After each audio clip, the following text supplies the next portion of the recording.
5월 27일부터 만 65세 이상 국민의 1차 접종이 시작됐는데 하루 동안 전체 접종자가 64만 명으로 역대 최대를 기록했습니다. 7월부터는 50대 국민의 접종이 시작될 예정이고 예약자도 크게 늘고 있어서 전반적으로 접종 진행의 속도가 붙고 있습니다. 그러나 아스트라제네카 백신을 접종 후 혈전과 뇌출혈이 발생하는 사례가 국내뿐만 아니라 해외에서도 지속적으로 발생하면서 아스트라제네카 백신을 기피하는 경향이 생기고 있다.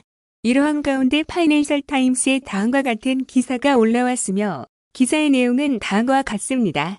독일의 과학자들은 옥스포드, 아스트라제네카 및 존슨앤존슨 코로나 바이러스 백신과 관련된 희귀한 혈전의 원인을 밝혀냈으며 반응이 완전히 일어나지 않도록 잽을 조정할 수 있다고 믿습니다.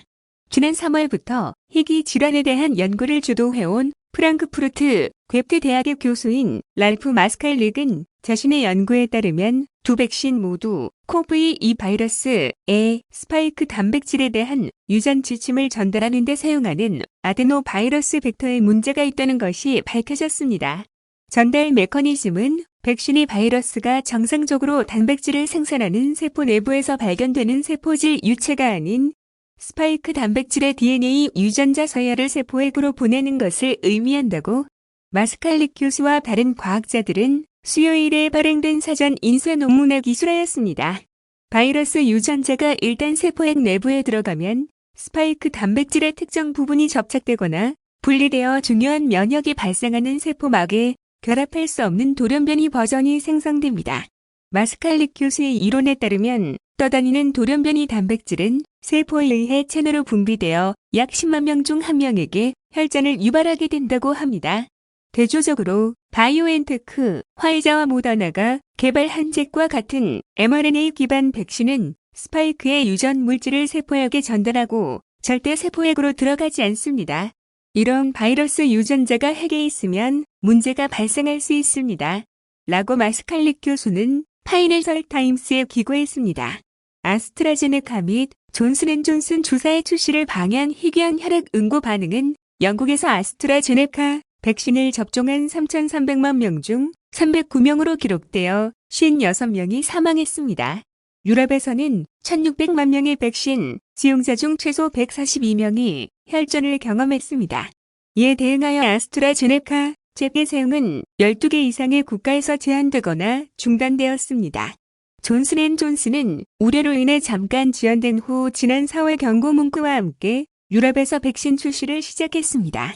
그러나 마스칼릭 교수는 백신 개발자가 스파이크 단백질을 코딩하는 유전자 서열을 수정하여 분열을 방지할 수 있다면 곧바로 출시할 수 있다고 믿고 있습니다.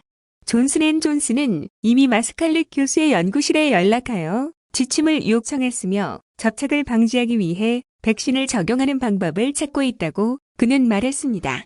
마스칼릭 교수에 따르면 존슨앤존슨 샷의 스파이크 단백질에 대한 지침은 아스트라제네카 잭의 스파이크 단백질에 대한 지침보다 이미 접착하는 경향이 적어 반응이 덜 일반적이라고 합니다.